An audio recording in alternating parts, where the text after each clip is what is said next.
Can you feel it coming? Something's waking up inside. Hearts ablaze, we're standing tall, breaking chains of yesterday. Till America finds its voice. In the darkness we make choice. Truth and healing lead the way. Hearts ablaze, we're here to stay. Rise from ashes, come what may. We're finding hope in disarray.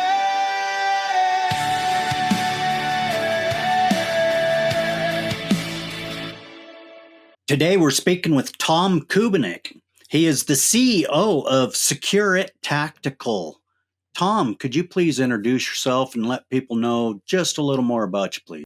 Sure. Tom Kubiniec, President and CEO of Secure It Tactical. We are the global leader in military weapons storage, armory design. We build armories for, we do Army, most of the major groups within the U.S., DOD. We do all the SEAL teams, Special Forces units, MARSOC. That's the core of our business. In 2016, we decided to go into consumer products, just taking 20 years of military armory experience and designing a line of what we'll call more intelligent firearm storage solutions for your home. We started end of 2015. Took us a couple of years to get going, but we made Inc. magazine's fastest growing companies in America in 2018 and 2021. And consumer products is now probably 80% of our business. Our core is, we build armories for America's soldiers. Our main focus is to make these guys safer and better prepared. But the retail products is where the company, sales wise, is just such a big market. The military is a very kind of a niche market. So what got you into building these systems? Well, it's, I started my life off kind of turning rocks over. I did not go to college. I was a professional guitar player out of high school, and I played in heavy metal bands. I played in a jazz band. I played in a dance, like a swing band at one point. But mainly I was a heavy metal guitar player, played all over the East Coast. In 1984, Guitar Player magazine heard a demo of mine, did an article on me as the best or one of the best unknown guitar players, rock guitar players. And I packed up, moved to Hollywood, really thinking my career was going to take off, and played with a lot of really cool people. And I developed really bad chronic tendonitis and it ended my career really before it really got started. I was in LA, I was making money, I was doing okay, but I really, my plan was to get an audition with Ozzy and be that guy. and it just, it would have been, that's all I did. I played 8-10 hours a day, and I overdid it, actually. That's why I got tendonitis, but I had to do something. So I took a telemarketing job selling computer supplies because they would hire anybody. And I worked for this small company for a while. It was kind of a sketchy on many fronts. And a friend of mine that I'd met worked for another sales organization. He said, Tom, come on over here. So I quit that job and I took a straight commission job selling computer supplies for a company. Instead of practicing guitar 8 hours a day, I immersed myself in the world of sales, taught myself how to sell. It took me about 2 years of grinding to get decent at sales. And at that point, I quit that job and I started my first business in a little apartment in Panorama City, at that time, really bad neighborhood in LA, but we could afford it. And started a small telemarketing company, built that to about 20 sales reps, sold it to a partner. About 5 years later, started a company called Greenline Data in the early 90s as a telemarketing organization, got into the internet in the late 90s, created taperack.com and laptopstorage.com. For your younger listeners won't know this, but it used to be that big companies' computer systems had thousands to tens of thousands of backup tapes. They had to store and archive all this data, and hard drives weren't that big, so it was all going on tape. And they had these elaborate racking systems that would store and organize all your tapes. I created taperack.com, and we became one of the largest sellers of tape racks in the country. the HIPAA laws came out where all of a sudden hospitals had to lock up all the hard drives. And that came out of the blue. And I created securelaptopstorage.com, hospitallaptopsecurity.com. I had about 15 websites, became a major player selling secure laptop storage. Secure was originally Secure IT for these cabinets going into hospitals. And one day a guy called me, it was right around 2000, 2001. He's like, hey, Tom, can you store an MP5? And I'm like, sure. What's an MP5? Now I'm thinking an MP5 is a model like a little Hewlett Packard laptop or something. He goes, that's a little submachine gun. And I started laughing. I'm going, who is this? He was with the FBI. And I said, I'm sure we could. So we talked for about 20 minutes. I said, give me a week. I started doing a little bit of research. I knew nothing about firearm storage, and was coming across all these references that the military was really struggling. They were transitioning from the M16 to the M4, which is a traditional standard battle rifle, to really as a modular weapon system. And I called the company that made my laptop cabinets. I was really good friends with the owner. He was out of Canada. And I'm like, Steve, I got a crazy idea. Let's make weapon racks. And he started laughing. He said, Tom, the Canadian government called me about 2 months ago. I'm already working on a design. So we shared notes, and we came together with a design for weapon storage. It was called the Integrated Weapon Storage Platform. It was manufactured in Canada, and I became a dealer. Greenline Data was just a dealer in the U.S., and I started really the learning curve of working with the military. I knew nothing about it, but it was I just found it fascinating. And I don't have any military service, but we were involved with the Gulf War. There's a lot going on, and I just felt, what can I do? What can we do to make our warfighters safer, better prepared? And we took a deep dive into the weapon storage, had some success, and in 2007, U.S. Army Special Forces Command put out a solicitation for an arms room assessment program. They wanted to hire a company to survey all their armories, tell them why they're failing, and make recommendations. And, there was nobody knew how to do this. This was all new stuff. So we secured a meeting with the colonel running the program. Secure at that time was a 3-person company. Myself and Gary, my sales guy, went down to Fort Bragg. It's my first time on a military base. And, we're on Fort Bragg. We're going into, I think it was 3rd Special Forces Group. We're in their headquarters building, walking down the hallway to this meeting. And there's all this memorabilia, all this stuff on the walls. Intimidating, but a really cool place too. And it just hit me out of the blue as I was walking. I walked into his office and I said, good morning, sir. My name's Tom Kubiniec. I'm considered the leading authority in small arms storage and armory design. I believe we're the company to do this. We sat, had a nice conversation, about 20 minutes, which is a lot of time to get for the colonel. And we left, got out in the parking lot, and Gary's like, what the hell was that? I go, what? And he goes, leading authority. I started laughing. And I'm like, Gary, nobody knows how to do this. There is no expert on this. We just walked in there and claimed it. We are the experts. Let's win this contract, and we got to back it up. So we won the contract, and for the next almost 2 years, I was on the road. I was at every Special Forces base in every single armory. I spent a day with each armorer and interviewing them, just sitting, watching the workflow, documenting everything, a lot of photographs, shot a lot of videos. This is stuff that civilians you don't get access to. And over that 18 months, we prepared our report for command, explaining what had happened, why their armories were failing, and made recommendations. And through that contract, I became the leading authority in small arms storage and armory design.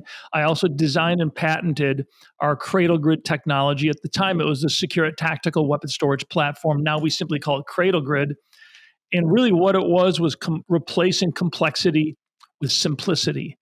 My competing systems were similar. They were modular racks with different brackets for all the guns. One system had 88 different brackets. The other one had like 170. Then the last one had 230 different components. When the system is new, it works fine. The minute things start changing, the military just can't go out and buy new brackets easily. It's hard to buy stuff in the military. So they're using the wrong components, and things slowly get worse and worse. My system was one moving part. Our upper cradle, it holds everything from a smallest MP5 to shoulder launch weapon systems.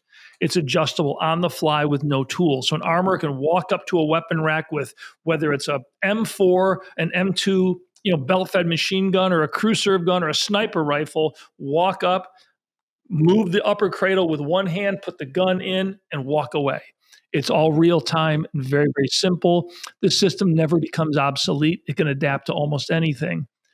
The last piece of that puzzle, the rest of the system, we went to Home Depot. I called it Home Depot development. My system's non-proprietary, meaning you can go in any hardware store in the world and buy gear that will go into my racks to store your gear, bins, trays, because in the military, and now we're finding in civilian world, the guns are easy. It's all the gear. And the amount of gear that's coming into the civilian market, it mirrors, the military went through this 15 years ago, but we're seeing it now, and everybody has optics. In the hunting world, there's a lot more electronic equipment coming into the space. And there's just myself, I've been hunting. I'm an avid hunter. I've been hunting for the last 12 years, roughly 12, 15 years. And I find myself, the amount of gear just in the last 10 years it's amazing how much stuff there is out there. And it's all pretty good. I mean, I say that I don't shoot more bucks now than I did 10 years ago, but I sure have a lot more gear to do it. But that's the lightning round of kind of how I got where I was going. I never owned a firearm until 2008. I didn't grow up. I used to shoot. I had family members that were hunting. I grew up in a family that just wasn't a hunting. They weren't a gun family. No, they weren't against it. I just wasn't exposed to it. Once I started getting involved, I really got excited about it. When we went into consumer products, I really said, you know what, if we're going to do this, I've got to really understand this. So I did a lot of training. I've trained with some of the best guys in the country. I spent a lot of time on Gun Sight Academy. I worked with Mickey Shook, with the Sight, the guys down in New Orleans. It's Gun Talk. That's Kyle. Is it Kyle? So I've trained with the best of the best whenever I can to be as proficient and as good as I can get in this industry. I love the long range shoot. I'm still not a great handgun shooter, but nobody is. It's hard to be a handgun shooter. Yeah, it's truly about training. Tom, the more you train, the more motor memory you get, and then you can just go and do. And it really takes over in a time of crisis. And a lot of people don't shoot enough. No, I don't. And I look at that the way, when I was a musician, I played 8 to 10 hours a day. If I had to go to a family party, I'd set my alarm at 4 a.m. to get in my minimum of 4 hours. But you practice and you're building that muscle memory. So you walk up on, whether you're nervous, it doesn't matter what happens, you can play the part. And in firearms, it's critical because what people you never realize the state you're going to be in when you need to defend yourself. It's easy in a range. It's like going to a golf course. On the driving range, it's easy to hit golf balls. Play a tough match, and it's hard to win. And it's that same thing of how do you get yourself into such an excited state so you can rehearse under stress? And in fact, we hosted a training event at Summit Point with Gary Melton and Paramount Tactical. And part of the event was a live fire force on force in a shoot house. And we were simulating home invasion and then active shooter in an office. And I'm up on the catwalk and we're watching, and these are all people who are in the firearms industry. They're all pretty trained. They know their stuff. And what we found when we got people into fight or flight, where they were really jacked up and somebody's in the house going to try to kill them, you got to defend you. They couldn't open the safes. And what we realized, and I've been aware of this, when you're in fight or flight, you lose muscle memory or you lose fine motor skills. You develop tunnel vision. All your brain power goes down to your limbic brain, or the brain, the very back of your lower brain, and that's instinct. And you rely on that for fight or flight behavior. And I'm watching people, and they're laughing because they can't get their fingers to do the little buttons on the lock, and they know the shooter's coming. And they're all laughing and busting each other's chops. And I'm up in this catwalk looking at this going, holy cow. And it occurred to me, our whole industry is wrong in the sense of home defense. I got back to the office, and 2 days later, I had the drawings done for what we call HSFA locking, high stress, fast access locking. 4 months later, it was incorporated into every product that we make. And basically what it is, it's a simpler, larger button lock. It's just as secure. It's all the same stuff. It's just the user interface is designed so that if you're in a true high stress fight or flight, you can still operate this lock very, very effectively. We believe every gun in America should be properly locked, and with a proper fast access safe, I can demonstrate I can get to my guns faster locked in my safe than anybody can to a gun in a drawer or hidden in a closet. I'm going to be faster because I practice and I'm really good at it. And then with our system of smaller modular safes, I have firearms secured in my home. You would never know I own a gun. Yet I'm at the most, I'm 3.5 seconds from being armed. And that's a whole process that we help people with. It's called decentralized storage. Or if you're going to secure firearms in your home, do it in a manner that gives you a tactical advantage. And it's just a better way to do it. Yeah, that was on my list to talk about, was decentralized storage. You know, most people, they have a area and they store their weapon arsenals there. And myself, I do a couple places, but all of my munition, all my casings that I use, they are in one place. And that's because I like to keep bullets in a fireproof environment, just something my mind tells me to do.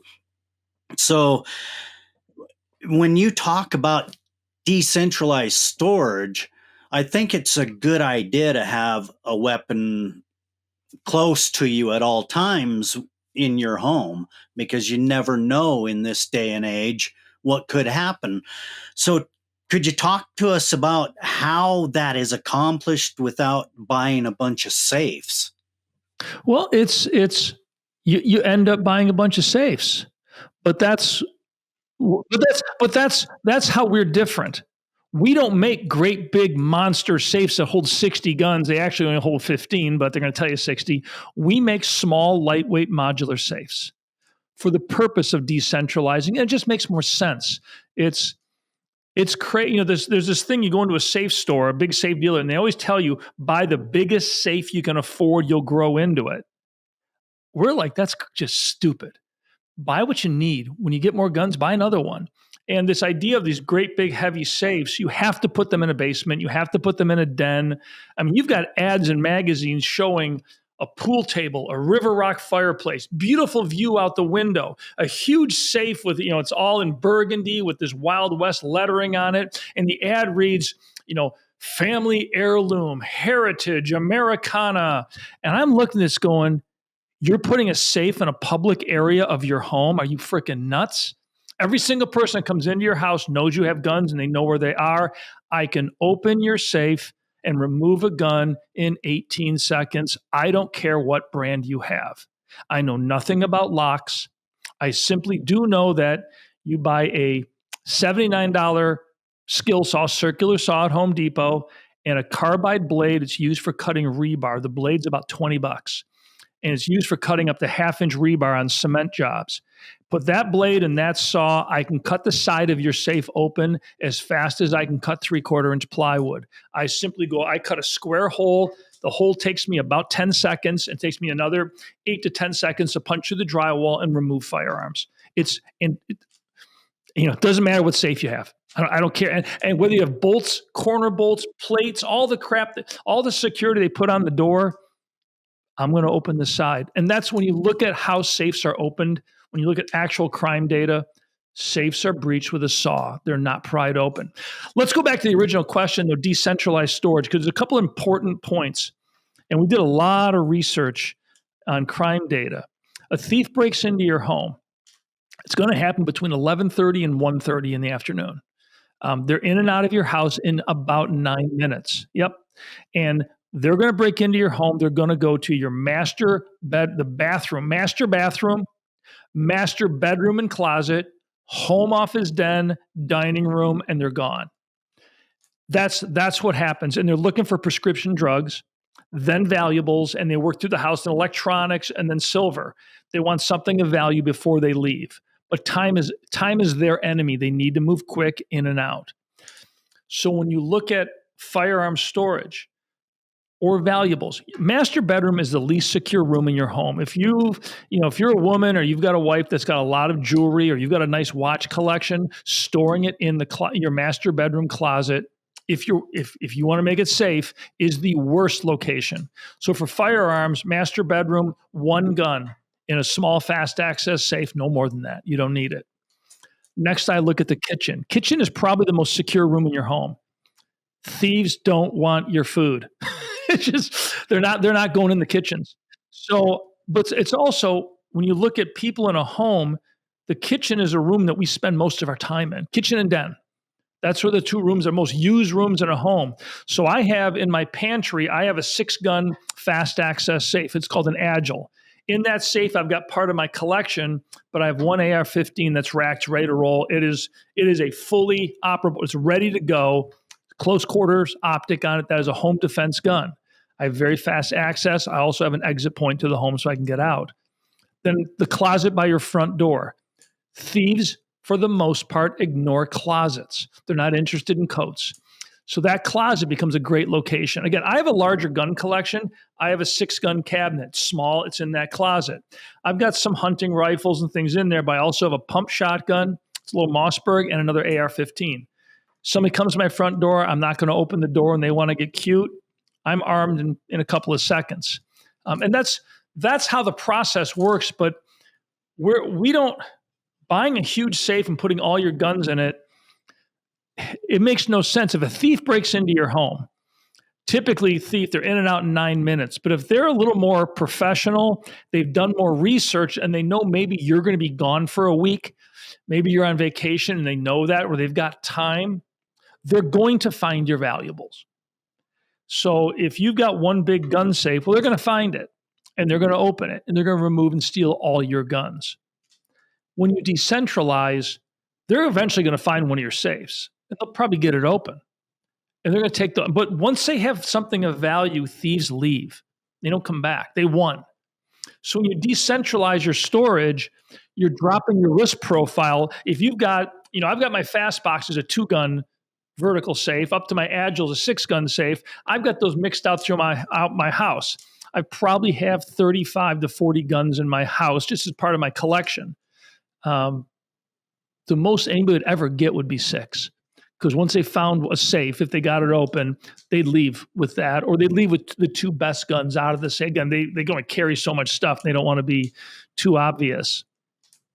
But that's kind of the methodology that we look at. And with handgun storage, small fast access safe next to your bed, small fast access safe in your kitchen, maybe one in the den. Most people don't carry when they're home, but that's kind of how we look at it. So with your safes, you say they're lightweight and they don't use the cement for fireproofing. Well, I do. We'll talk. I can talk about that. We don't use drywall, which is what the industry uses. There's only 2 companies that I know of that use cement, us and AMSEC. AMSEC makes their BF series of safes. We make the true fire safe. They're double-walled steel filled with a concrete composite. That is your 1,800-pound monster. It does give you some fire protection. And the AMSEC safe is a brilliant safe as well. I think our Cradle Grid interior is superior to their traditional interior, but they make a very nice safe. But when you go to all your other brands, any safe that's using drywall and carpeting, the fire rating is 100% nonsense. It is completely fake. It's the biggest scam in the world is fire ratings and gun safes. Talk to any firefighter. Do guns survive fires? They do not. In our tests, and we've not been scientific about it, but we've cooked off some safes. A 90-minute safe went 12 minutes. Now, our fire only got to 900 degrees. A fire in a house can go to 2,000 degrees. So the safe, my estimate for most of your fire-rated safes is 3 minutes before your guns are done. That's how fast it is. And the difference, so people can understand this, because it's once you get the analogy, you realize what you're up against. If you're making a pizza in your home, this is a great analogy. So you're going to bake a pizza. You preheat your oven to 450, 500 degrees for a frozen pizza. You open the door. You can put your hand in that 500-degree oven. Hold it still. Don't move it. You hold it very still. You can have your hand in that oven for minutes before it eventually heats up and you've got to pull it out, because static air transfers heat very slowly. Picture a small jet engine mounted to a workbench. The engine is running. The exhaust gas is coming out at 60 miles an hour at the same 500 degrees. Put your hand in that exhaust stream, and they will amputate your hand in less than a second. I mean, you're going to lose every bit of skin and muscle and tendon on your hand in less than a second, because convective air transfers heat so quickly. So you look at a gun safe in a home, that fires in a home are moving in excess of 60 miles an hour, the air. Temperatures can exceed 2,000 degrees. The test that they use is a baking test. We took our True Safe to a test facility and had it tested. They take the safe, they put it in an oven, they put temperature probes in it, they bring the temperature up to 1,300 degrees, and they all sit around and wait. When the safe hits 350 degrees, the test is over. That's your rating. That has nothing to do with what a fire rating is, though. That is a bake rating. And all these 1 hour, 45-minute safes, I'm sorry, it's complete nonsense, complete BS. In a real fire, they're going to go 3 to 5 minutes. And the other side of it is, if your guns are involved in a fire, you shouldn't shoot them anyways. That's why you have insurance. You don't know how hot your guns got. We've got a video out. We cooked off a Liberty 90-minute safe. It went 12 minutes. At 12 minutes, it was pushing 400 degrees. We're like, wow, we're really surprised. And so great. So we put the fire out, and we were grilling, I think, some Italian sausage. We've got a hunting ranch we were out at, had it all set up. And we're just kicking back. Cameras are still rolling. I walked back over about 20 minutes later, and the safe was 720 degrees inside, because the metal had continued to push heat in. The significance of this, because the guns, if you've got chassis guns or metal, like ARs or I shoot a lot of long range, like Masterpiece arms and things. At those temperatures, the guns are going to look fine.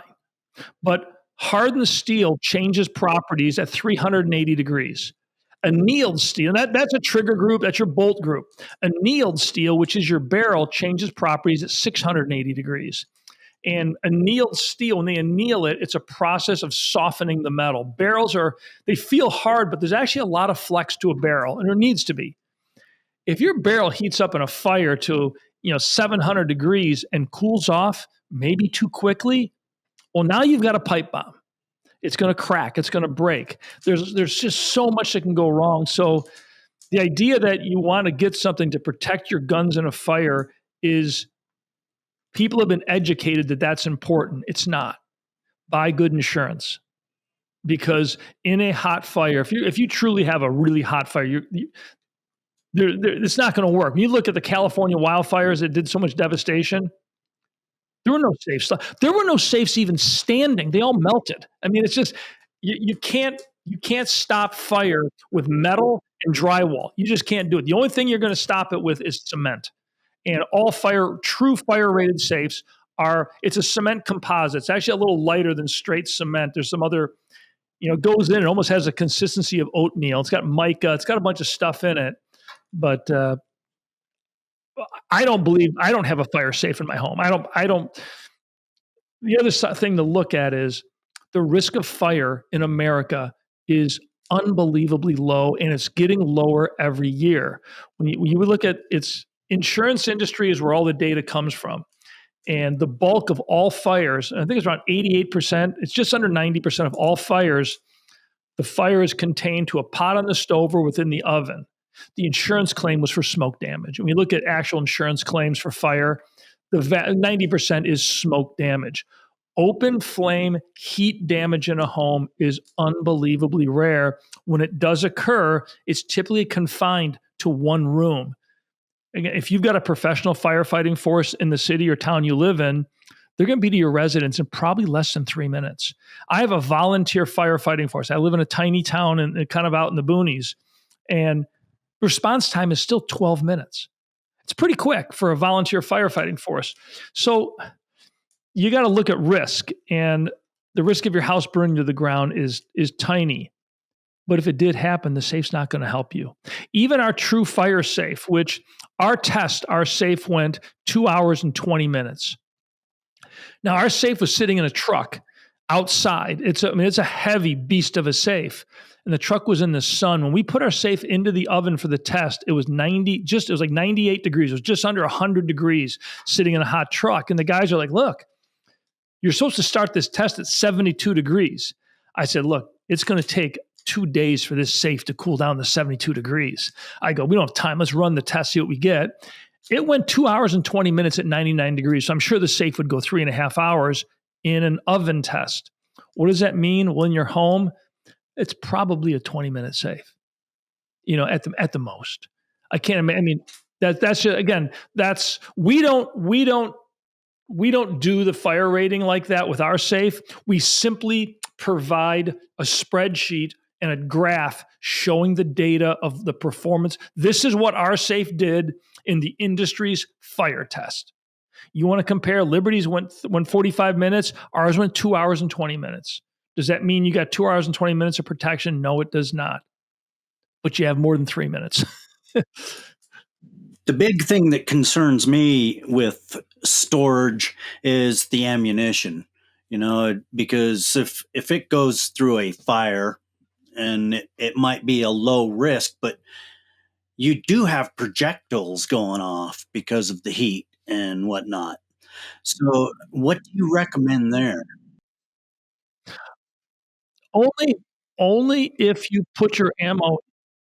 Well, ammo, you can throw a box of 9mm into a fire and stand next to it, and it's going to crackle and pop, and they're going to explode, but you're not going to get ballistic levels of speed. It's like firecrackers going off. Without a barrel to get the force, it can safely burn off.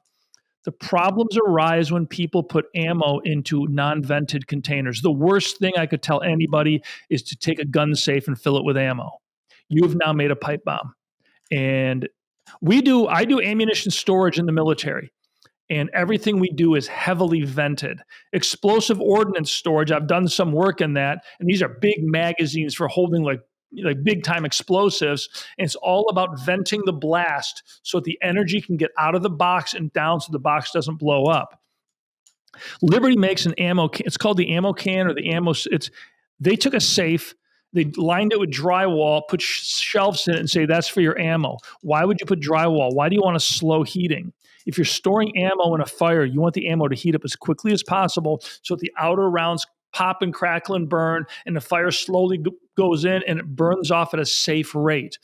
When you've got like a safe with drywall filled with ammo, what happens is the ammo's heating up in that safe, but it's doing it at a more tempered rate. So the outer ammo is reaching critical mass while the inner ammo is getting darn close to it. And what happens is you end up with 1,000 of those rounds are all unstable at the same time. The minute one round goes, they all go, and now that safe is a pipe bomb, and it's a big pipe bomb. We've demonstrated it, and we've got a ammo storage system that's marketed that we're going to cook off. I'm hoping to do it this fall, if not in the spring, out at our property to show people. It'll be a spectacular video because it's one heck of a boom. And it'll surprise people how big the explosion can be if you've got that kind of ammo. So if you're storing ammo, we have ammo cabinets they're all punch door, diamond punched, exposed. You just need it to be vented. You need it to be open, not in a enclosed. And there's no reason to lock ammo in a safe type environment. I keep my ammo in my garage in a cabinet with a punch steel door, and it's safe. I keep it outside the house. I keep my small quantities of ammo all secure at safes, with the exception of our true safe, are vented. So our Agile Model 52, which is possibly now the number one safe sold in America, we've now eclipsed 100,000 units sold, and we're a tiny company. And Liberty and Canon, they're much bigger than we are, but they make 400 different models and they change them every 2 years. The Agile's been on the market now for 7 years. So I don't think anybody else has sold one safe over 100,000 models. I mean, it's nuance. It might be BS. I don't know. But the little Agile system, which is a modular, you buy the cabinets all bolt together, so you can make a huge system or you can separate it. But they are all vented in the back so that you can do ammunition, you can do anything you want in them. That's good to know, actually.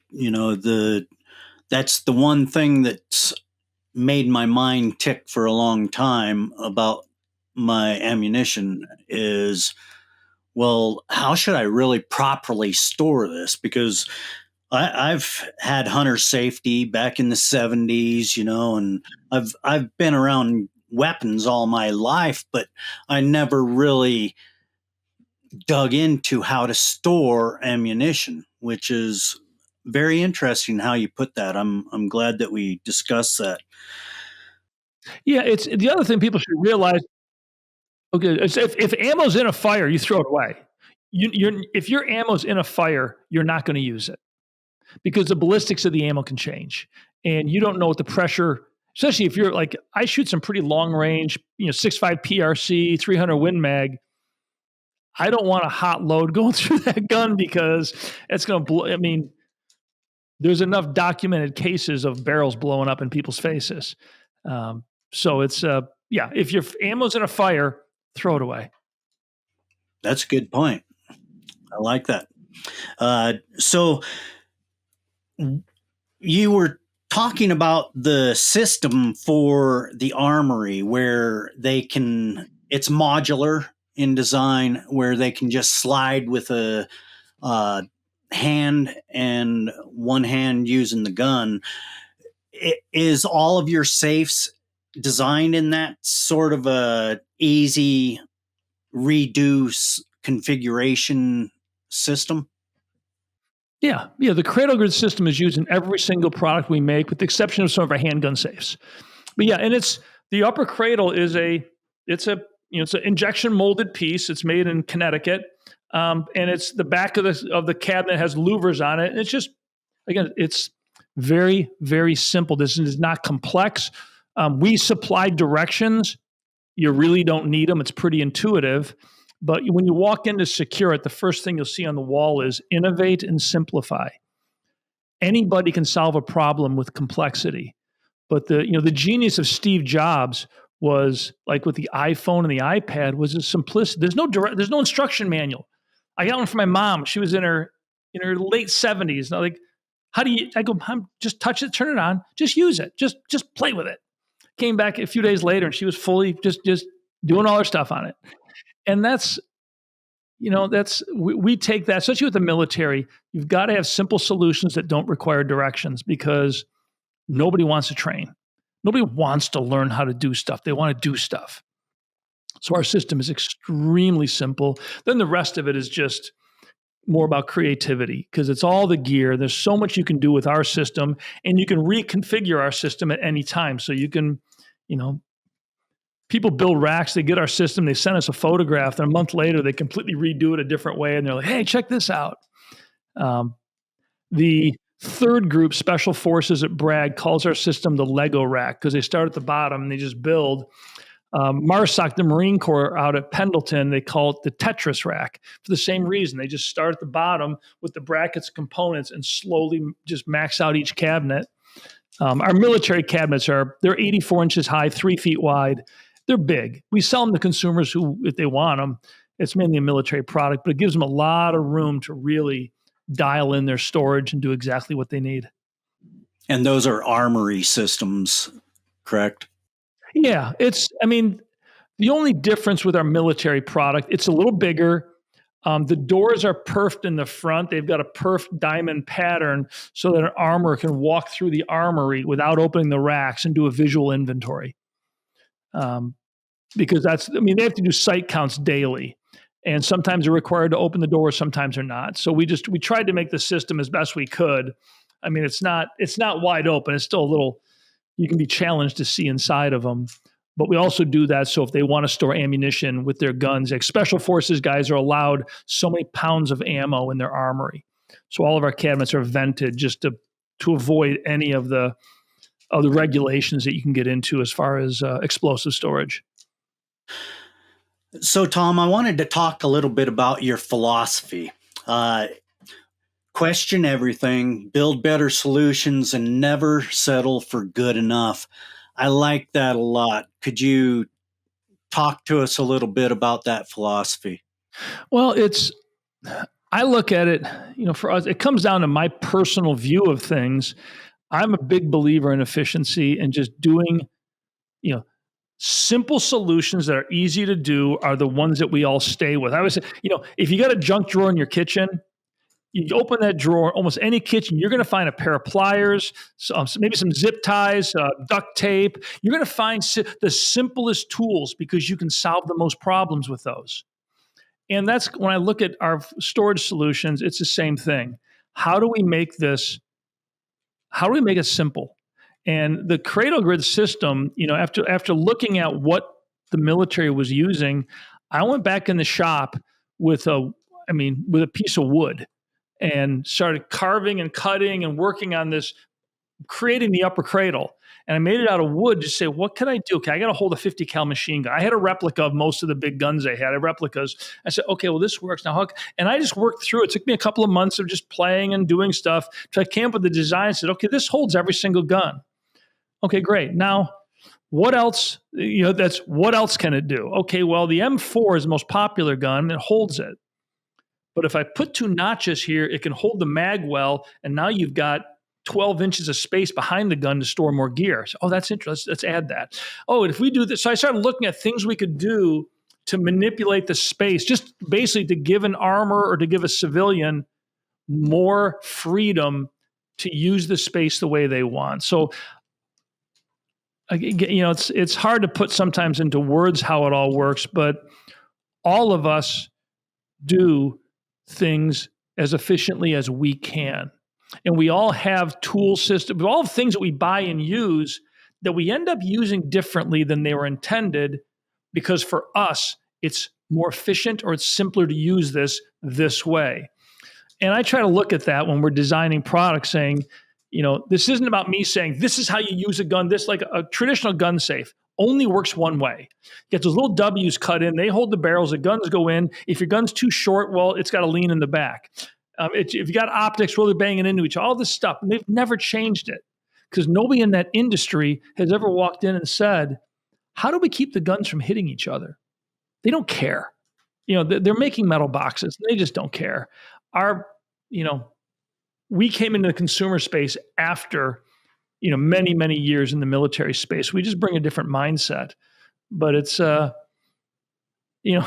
of us, I think, especially nowadays between AI and tech and everything, as you get closer to the retirement ages and looking at those phases of your life, simplicity becomes a big thing. And the happiest days are the days when it's just, simple, nice sunshine, great view, maybe a good cigar, I don't know. Just with Epicurean pleasure, the simple things in life. So that's kind of what we're trying to do is remove the tech, remove all the craziness and just intuitive, simple work. So what drives you in life? I know you're a musician. You like land speed records. Could you talk to us a little bit about that? Because I really identify with that a lot too. What was it like to do something like that? Well, I look at life as we've got one shot. We're going to make one pass. Maybe we come back and we can do life many times. I don't know. But I'm always trying to figure out how do I get the most out of each day? And I don't watch TV. I don't, there's a lot of stuff. I don't read much. I'm always doing stuff. I wake up in the morning, I'm in a shop. I'm either working on an old car or I'm at my hunting property on a tractor. I'm always doing something. And so for me, it's about building memories. You can make all the money in the world running successful businesses, but if you're not building good memories, what's the point? So, this whole Bonneville thing came up.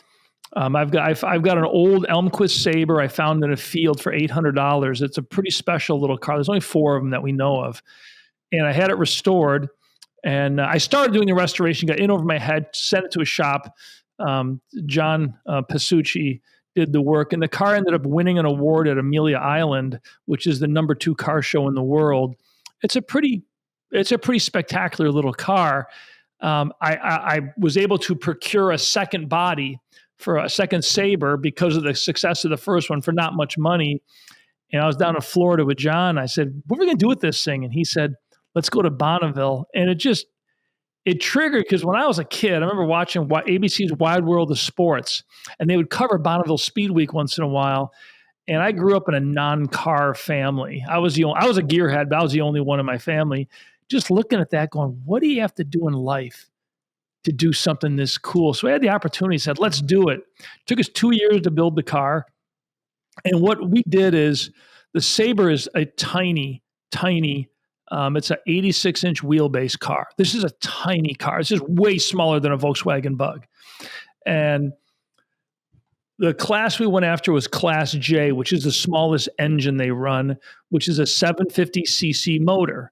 So nobody's run this class since the 50s because they don't make cars with engines this small. And we had this tiny Sabre body, and we got 2 Suzuki GSX 750 motors built, and we had Carpenter Racing built them. They build the racing bikes like for the big, the big road racing motorcycle, MMA, whatever it's called. They build the engines for those guys. And I got 2 of the engines, and we took a turbo system, a Heltec EFI. It was supposed to be a 1-year project. Took us 2 years. It had to be rear wheel drive because of the class of a sports car. Getting a front engine motorcycle engine and that little transmission to hook up to a drive shaft to a rear end took us months and probably $40,000, $50,000 in engineering work to get that to work. It was really, really hard. It's really hard to do. But the record was 113 miles an hour. Keep in mind how small this engine is. It's half the size of an old Volkswagen engine. It's tiny. And our first beat of the record was 131.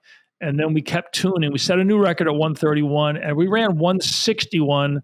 Top speed was 172. And nobody's ever seen a 750cc car go anywhere near that. On that last run, I hit the rev limiter at 1.5 miles. I've got 3 miles. We re-geared the car and changed the turbo springs up the boost a little bit, and didn't realize how much we turned it on, and going to the taller gears made changes. So I was at the rev limiter at 172 halfway through my run. Had we geared the car lower, we would have done 200. So we're going back next year. We're scanning the car, digitally scanning the car right now, and we're going to do a digital wind tunnel. It actually works better than a real wind tunnel. Did a lot of research. So we're going to go into a computer modeled wind tunnel and start looking at, okay, at 220, what happens if there's a 10 mile an hour gust of side wind, of crosswind? What are the things that are happening? Our car is very light. Our car is 1,400 pounds. Most 200 mile an hour and up cars, they add 1,000 pounds of weight to them to make them stable. Our motor's so small, it's hard to accelerate a lot of weight. So we're going to do some work on ground floor, and we're limited with the rules and what we can do, but we do have a wing on the back. We do have skirts on the side and an air dam. So we're going to go through and clean it up. And the next year, the goal is I'd like to break 220. Once you're over 200 miles an hour, you get a red hat, which is arbitrary, silly, but there's far fewer red hats in the world than there are people who have climbed Mount Everest. So that's going to be the call it. You remember David Letterman had stupid human tricks. This is stupid human goal. It's kind of pointless, but there's something about being out there in the salt. Yeah, it was not what I expected. It was much harder. We spent a week out there, and we went through a lot to get that car to go. Um, but it's one of the best weeks I've ever had. Just my son and I, and we had our crew out there, and we just had a great time. So how did that little tiny car actually handle on the salt flats doing that 170? When we were running the one, we were around 100, 110. We're slowly building our speed up. Everything was fine. That run where I got 172. Now my head was pinned to the roll cage because I'm out of the car. It's an open roadster, and I've got a roll cage. It's like a dragster around me. So my helmet was pinned to the roll cage, and the vibration on my helmet made it so I couldn't read the dash. I knew it. I said, "Holy cow, we are moving." And there's a point where I no longer, you're driving, but I knew any input on the steering wheel, we would have spun. So I'm like, I just let it run, let it run. So the car's tracking. I'm slowly working my way to the right side of the track. I'm saying, come on, honey, come on back, come on. I'm just kind of leaning on the wheel. I don't want to really steer it much. And got it back towards center line. And, people do spin on the salt. I've got a parachute. If I start spinning, I pull the chute and it straightens the car out. We stop.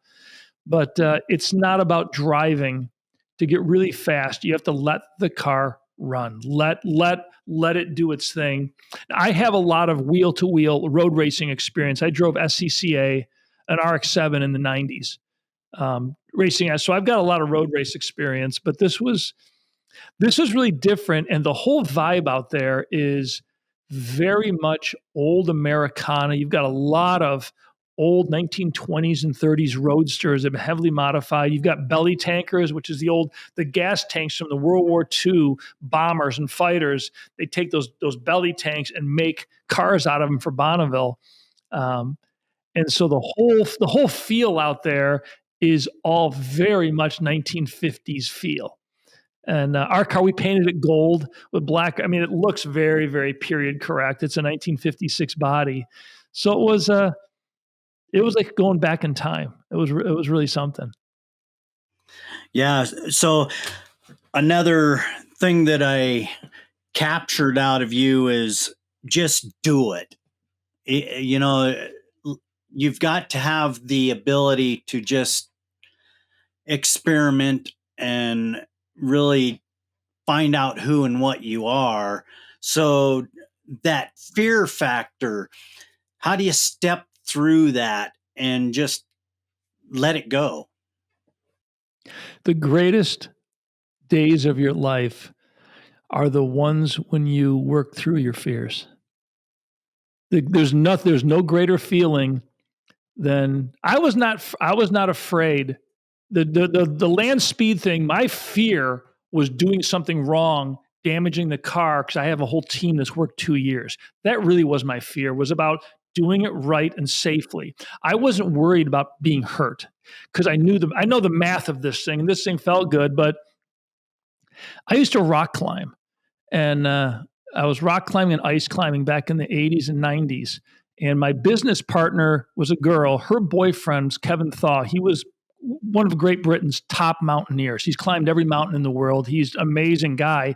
I got to climb with him, which got me into things way beyond what I normally would do. So he and I did the north face of Mount Athabasca. It was 2,000 feet of ice on this ice wall. And we're climbing. We're simul climbing up ropes, all this stuff. And we're working our way up. Well, he tops out, and I'm coming up, and I get to the top of the ice, and I've got a rock comes out over my head, about halfway to my head, then loops up around. It's like a shelf that I've got to go around. Kevin's topped out and walked off to the right, where the very top of the mountain is. The rope we had was about 150 feet. The wind's blowing hard. He can't hear me. But since he's walked at an angle to the side, if I fall, I'm going to swing about 75 yards into a wall of rock, and I'll hit that hard enough to be seriously hurt. And I'm going to be hanging with an ice cornice, the ropes coming over the cornice and me dangling there. He would have to deadlift me up over that cornice, which you can deadlift the body with, set up a belay system. That's not that hard to do. Getting somebody over a cornice, your body catches on it, you can't really do it. So I'm sitting there going, I got to get over this ledge. if I fall, I am not going to survive. So then all of my brain's going, the first thing is, how did I get here? What life choices did I make to put myself? We had just bought our first house, my wife and I. I didn't have any kids yet. Things were having businesses going, and all of a sudden, I started. This fear started coming in, and I sat there for a moment, and a voice in the back of my head. It wasn't my voice. It was so clear. It just said, "It's worth it." Just like that. Just, it's worth it. It's never happened to me before in my life. And I stopped for a moment. This was back in the day of film cameras. I have a little Minolta film camera that I would carry with me because I could operate it with one hand. I reached into my breast pocket on my jacket, pulled the camera out, opened it up with my one finger, held it over my shoulder, snapped 2 photographs of this incredible view, put it back in my pocket, reached the axe up over my head, slid it on the stone and snow till it caught on something. I'm not a little chip. Let go with the other hand. Now I'm committed. Put that hand up over my head. As I walked up with my feet, I'm cantilevered on this ledge, pulling harder and harder on these axes. Because you're actually pulling more than your body weight as you're trying to, because of the leverage. And I pulled myself up and walked up. I never told Kevin what happened. That I never told him, but that's the last time in my life I've ever been afraid. And it's just, I don't care anymore. It's, my wife was worried about me doing this thing, but you know what? My house is in order, and I'm not going to end up in a hospital bed in a nursing home. I'm just not. And I have no death wish. Certainly don't, but I'm a pilot. I fly. I race cars. I'm going to get back into vintage racing, which I think far scarier than land speed records is wheel to wheel on a track at 105 miles an hour with a car right next to you is way scarier than land speed stuff. But I just look at it as we've got one path or one timeline on this planet, and everything we do is about building memories. The more memories you build, the slower time goes. Like if you play video games, and I've done this, I'm not a video game guy. My 2 boys got in the World of Tanks, and I got playing World of Tanks. This is years ago. So we platoon and play World of Tanks together. Well, we sit down on a Saturday morning in the winter, it's snowing. We start playing World of Tanks on our computers. We're yelling at each other, talking, we're playing as a team. 6 hours goes by. And it feels like just an hour. All of a sudden, it's like, holy crap, kids, it's 4:00. We didn't have lunch. And you realize in those like kids that play computer games all day, you're taking a whole day and compressing it into about 15 seconds of memories. Because you remember that you played the game, but there's not much else versus getting outside, going for a hike on a new trail in the wilderness and seeing you want to build real memories. And I can't slow down time, but I can add more to each minute. That's kind of my approach to life. Is I typically am up at 4:30 in the morning. I'll make a cup of coffee. I do some basic reading. I do a basic workout and some health stuff, and then I'll either go up to my hunting ranch and work on some trails, maybe on a tractor. I'll go down to the shop if I'm working on a car. I'm just always doing something that when you complete it, you have something to show for it. You're doing something that ends up with a result, as opposed to computer games. You can play them for your whole life. You never produce a result. There's no win. All it does is occupy your time. I told my wife, I said, honey, computer games, it's like smoking pot. 5 hours goes by, nothing got done. It doesn't matter. The same thing. But so that's my philosophy is just, I don't get people sitting watching TV every night, watching sports on TV. I tried to watch a Bills game. I'm from outside of Buffalo. About a quarter into it, I'm just like, why am I watching these guys have all this fun? I don't get it. I don't. Doesn't make a lot. If it's I'll watch some educational stuff. I like to learn how to do stuff. I spent a lot of time with YouTube, learning how to learn. I taught myself welding, all these different things. So I love learning new things, and you don't need to go. I'll tell you, you don't need to go to college to be successful. Secure it does not require a college degree to work here. I mean, we had an ad for a marketing director years ago, and I had my senior team. They're like, hey, all this stuff in the ad. It says, bachelor's, boom, boom, master's preferred. I'm saying, why are we asking for that? Because what do you mean? Why are you asking for a bachelor's or even master's degree? Well, we want somebody that's no. I said, why? Well, because, and I just kept saying, well, why? Why do you want that? It's really just, you get 5 whys, you get to the, and finally they're like, Tom, what? I said, last time I looked, I owned the damn place. Or I said, look, guys, I didn't go to college. Last time I looked, I owned the place. We don't ask. It doesn't matter. I would rather have somebody who got 4 years in the military and maybe some, if it's a boy, a guy, some scouting experience. If it's a girl, some level of independent thinking and military experience. I'll take that over college all day, any day.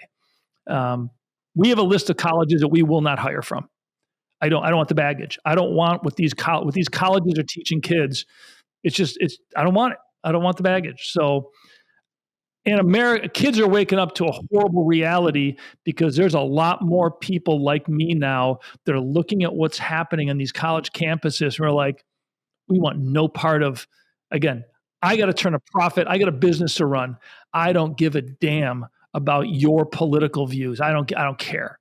When you're here, we're here to do a job, and our job is to improve the safety of Americans and improve the safety of our warfighters. That's it. And that's, if you don't.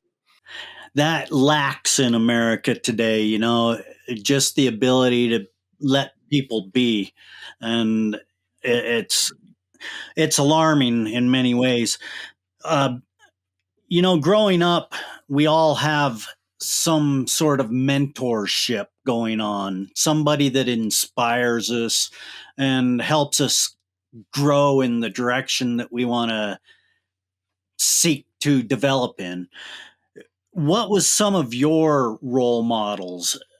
Did you follow certain types of people, and what helped you grow in that direction? I thought about this a while ago. I had a similar question I didn't really have an answer for. And as a kid growing up, I used to sit at the adult table at Thanksgiving, not because I thought I wanted to be an adult. I just liked listening to the conversation. I thought it was not even what they were saying, how they communicated. I thought it was kind of fascinating. But as a musician, I had other, guitar players I listened to a lot. But in business, my first job in telemarketing, I was so bad that the guy moved me to a non-sales position. I was horrible at it, but I worked hard. And he liked me, so he moved me to a non-sales position, but he's the first one that he gave me a book, The Magic of Thinking Big. And it was a short book. And so I read it, and it's the first time I ever read anything that basically suggested you don't have to be who you are.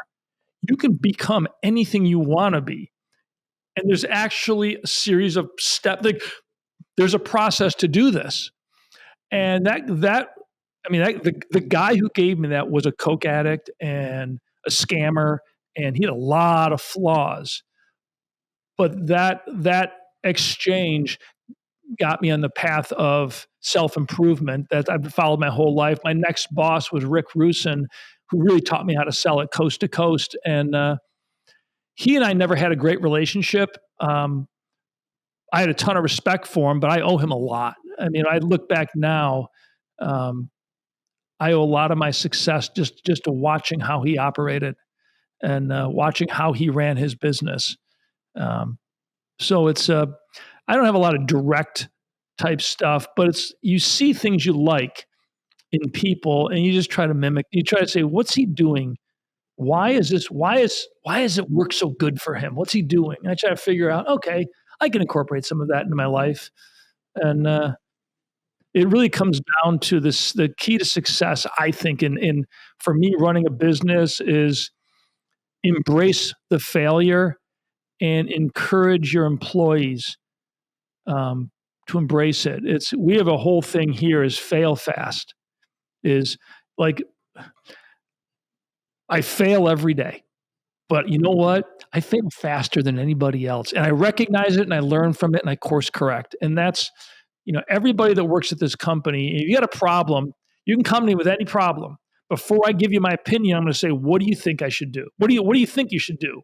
Most of the time I'm saying, that sounds good, do it. It's just more of a confidence thing. Or we'll share some ideas, but embrace failure. I mean, never stop moving and embrace failure, because people who are afraid to fail will never, ever succeed. You're going to have a miserable life if you're afraid to fail, because nobody screws up more stuff than I do in this company. And it's a known thing. And I've got a lot of play areas we'll call digital play areas where I'm working on web designs that aren't live yet. Becomes, hey guys, what do you think? They run the test at all. I'm always tinkering with stuff, trying to improve stuff. And, but that's okay. You know what? I don't have to be right. I just have to recognize when I'm wrong and correct. And I'm going to get there. And I tell my new people that are coming into the company, I said, look, you're driving down the road. You've got directions that aren't the best. You're driving down the road at 60 miles an hour, and there's a fork in the road, 2 choices. You can go right, you can go left, or you can stop and figure it out. The guy that stops will always be in last place. If you go left and you're correct, you're miles down the road. If you go right and you realize you're wrong, when you make a left-hand turn, you get back on track. The guy that stopped to figure it out will never catch you. So it's, move, make decisions quickly. That's another. People will wait on a decision forever. And I tell them, I said, I guess it works for me. They've got some decision coming up. I said, well, is there anything else that we can do to get more information? Well, not really. Then make the decision. What do you want to do? Well, no, stop. Just pick one. Okay, do it. It's got to be that fast. It's the faster you make decisions, the faster you move forward. Right or wrong, you'll know it and you'll correct it. But was it paralysis by analysis, whatever that term is? We move real fast here. Sometimes we move too fast and it catches us, but that's okay. You can always slow down. But course correct. Absolutely. But so that's it's kind of like Thomas Edison. Nobody failed as much as Thomas Edison. That's right. You gotta do it, and it's okay if you fail. You never know, that failure might end up being somebody else's next invention. So what hits, and if it sticks, that's really the key, isn't it? It is, and you don't want to have an ego that requires you to win. I don't need to win. I just need to move forward. And, we don't have a lot of major victories in this company. We got a whole bunch, you win the war by hitting singles, not by hitting home runs. And we're just, a lot of little things keep happening, and there's still so much about what we do that I don't know. I mean, we're building a company, and we're at a level now the sales volume and the size of the company. I'm completely uncharted waters. I've never run a company this big. And, I spent years running a $2 million a year business, and now, we're way bigger than that. But that's okay. And I'll tell my employees, say, guys, look, let's go with this. I'm not sure if it's right or not, but I think it sounds like a solid idea. Let's see what happens. And I think the people that work here really appreciate the fact that we're all in this together, and we don't always have the answers, but we will confidently, boldly go to the next level and find out when we get there. That's success. To define it, that's success. So is there anything else, Tom, that you want to talk about before we leave today?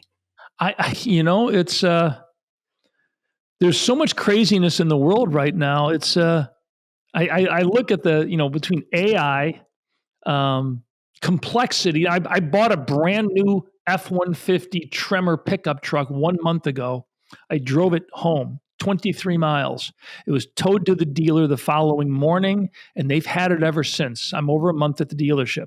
They still do not know why you cannot turn the truck on. The security system has locked it out, and they can't get past it. So the Ford is basically going to be buying the vehicle from me.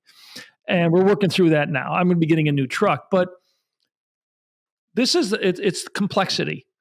And complexity is what's killing the auto industry. It's going to kill Mercedes, BMW. I was a big BMW guy. I've owned Mercedes. Their cars are so complex now, and it's not the right kind of complexity. It's going to kill them all. Electric cars will eventually take over, and what's going to happen though with electric is simplicity. A motor is one to two moving parts. It's too new. As the cost of electric is amortized, the development costs, you're spending billions. The first CD player was $1,200. 5 years later, they were $999.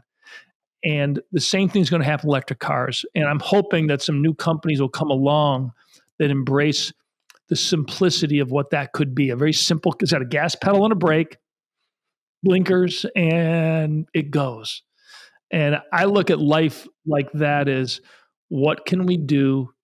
My goal is to live the simplest life. What I love to do does not require a lot. Decent set of tools, a nice shop, and in a view.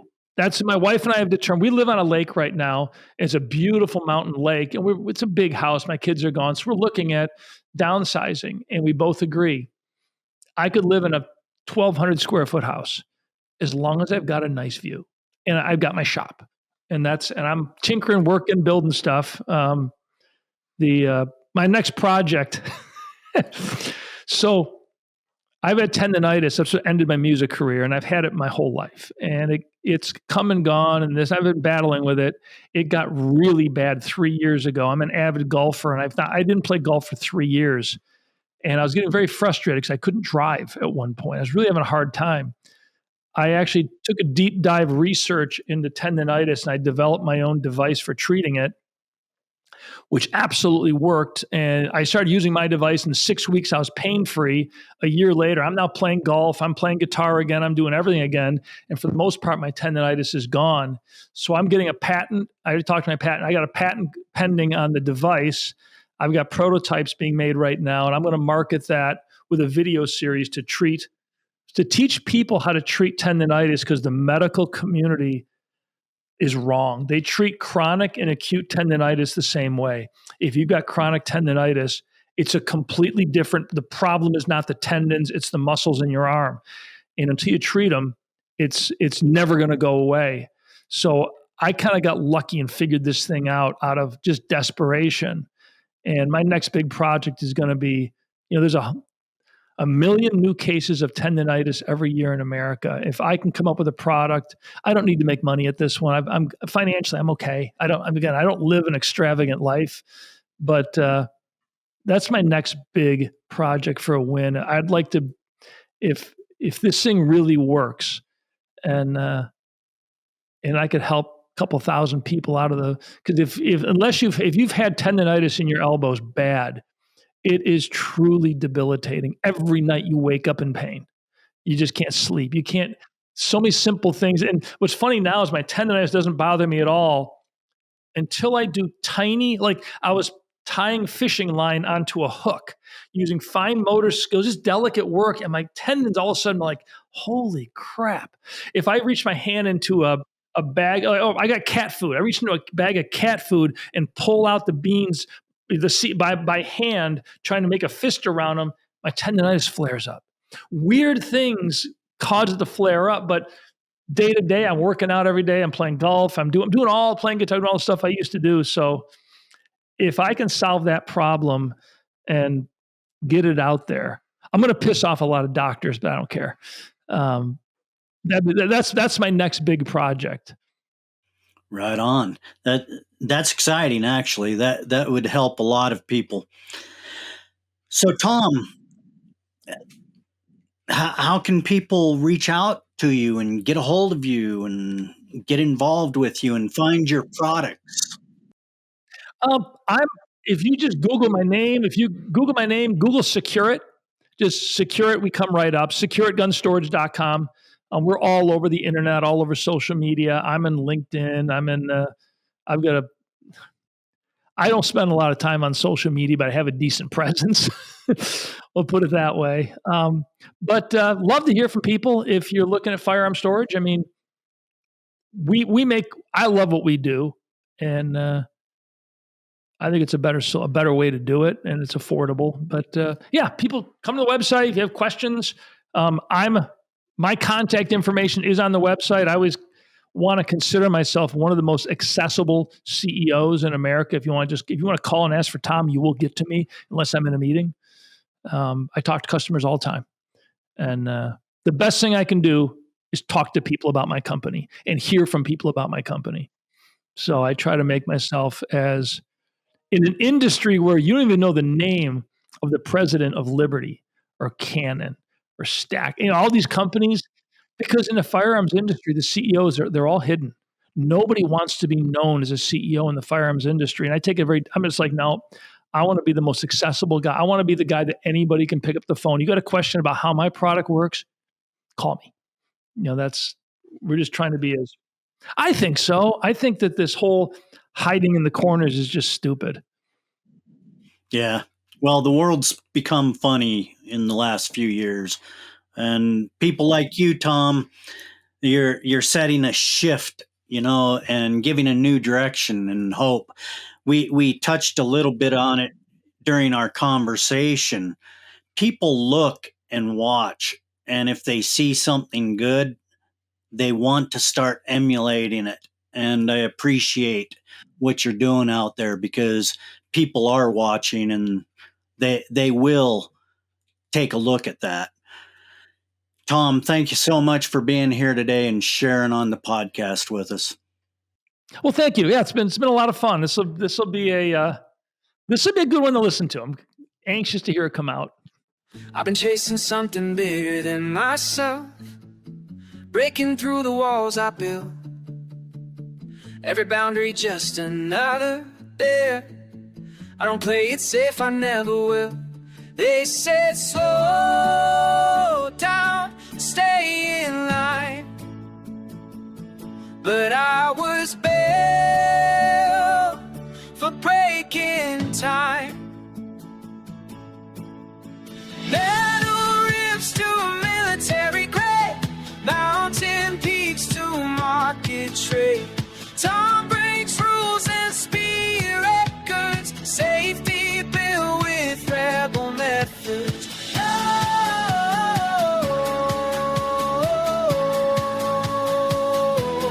Always more.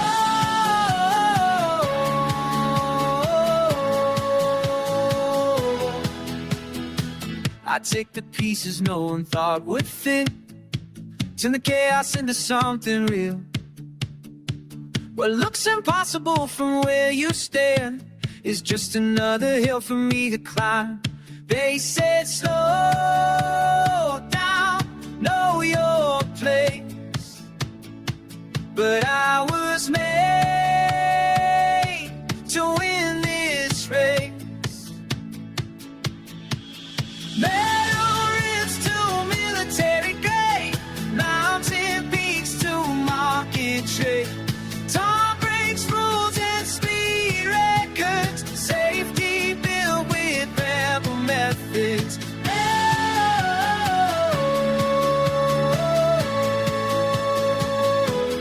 Always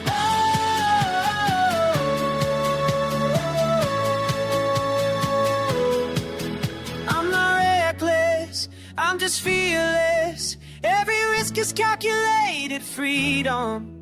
Mix the thunder with precision. That's the only way I'm living.